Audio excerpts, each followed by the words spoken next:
So we've been waiting on this news, and now we have it. The popular Republican governor of Wisconsin, Scott Walker, has endorsed Ted Cruz for the Republican nomination. It happened, just a moment ago on radio. Quote, "It's time we elect a strong new leader, and I've endorsed Ted Cruz." Endorsements have been a kind of a mixed bag so far in this primary season, so we'll see what effect this has. Screen left is a Cruz event that's about to start there. There's a debate later tonight in Wisconsin as well, because that state votes in 1 week from today, and there's going to be a big momentum play depending on who wins and who does not win in Wisconsin. More on that now. Across the room to Martha. Yep, for more on this, Howard Kurtz is Fox News media analyst and host of Media Buzz. Howie, welcome. Good to have you here this morning. We were just talking about this, and Bill just mentioned it as well. I mean, the only governor endorsement I can think of that worked was John Kasich, who didn't need to endorse himself, but he certainly would have if he could have. Many of them have fallen flat. So.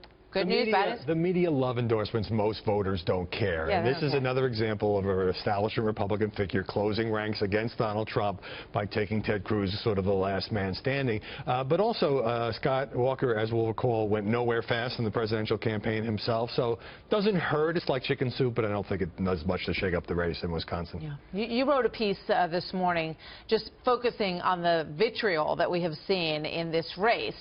And here's a little example of that. Back and forth between Cruz and Trump. Let's watch. I don't get angry often, but you mess with my wife, you mess with my kids, that'll do it every time. Donald, you're a sniveling coward, and leave Heidi the hell alone. You ever hear this guy? I'm the only one. I beat him 5 times. And I said, well, wait a minute. I beat him 20 times. What's going on? Lying Ted. He's lying Ted.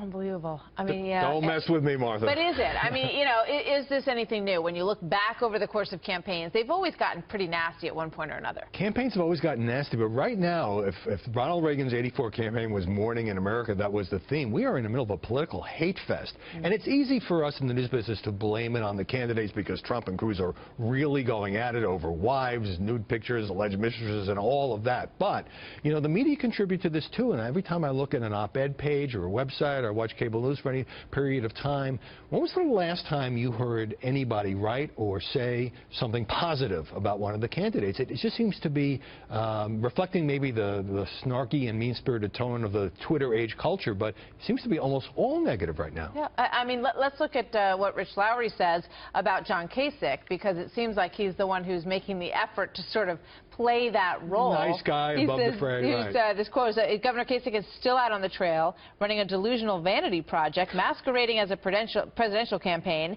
There is no appetite for his pragmatic, can't we all get along campaign among Republican primary voters who have made that abundantly clear. So, you know, he's saying that the person who's making that argument is getting no traction at all. Rich Lowry wants him out for other reasons, but yeah, if John Kasich is getting beaten up, it tells you something about the atmosphere now. And Hillary Clinton piled on the other day, calling Trump and Cruz and Republicans extremists for not supporting a vote on the President Obama Supreme Court nominee. She has gotten a lot of vitriol her way. She should be in jail. She's deceitful. She's annoying. I mean, you know, you've seen and heard all this. Now, I'm not saying, you know, can we all get along? I mean, campaigns are supposed to be tough. We're supposed to find out whether candidates can take withering criticism. Can they dish it out as well as take it? But it just seems to me there's a sour mood in the country, and nobody, Kasich may be trying a little bit, but running a more optimistic Reagan-like campaign. Instead, they're all tearing it down. And it seems to me also that maybe for clicks and ratings, there's just almost like a virus in the water now where there are no heroes. Everybody is being torn down. And that, on some level, can't be good for the country. Doesn't it remain to be seen if it is actually turning off voters? Because we've seen very big turnout in the primaries. It feels like people are more engaged in this election than they have been in some time. So maybe it is bringing people in. Oh, that's the flip side. More engaged. I mean, just average people I talk to are not political junkies. Everybody is following this election. The ratings for the debates are up. The crowds that Sanders and Trump are drawing. So that's all good. You know, you could say, well, it's motivated by anger and frustration at Washington, and that's understandable, too. A lot of the parties and the media, I think, were out of touch with the concerns of working-class Americans. But it's like if Burger King and McDonald's and Wendy's were all running ads all the time, tearing each other down, you might not be in the mood for a hamburger. It just seems to me that that is dominating and perhaps overshadowing constructive talk about what are we going to do in this country about taxes and health care and fighting terrorism. All right, Howie, we will see. Thank you very much. Good to have you here this morning. Good piece. Great.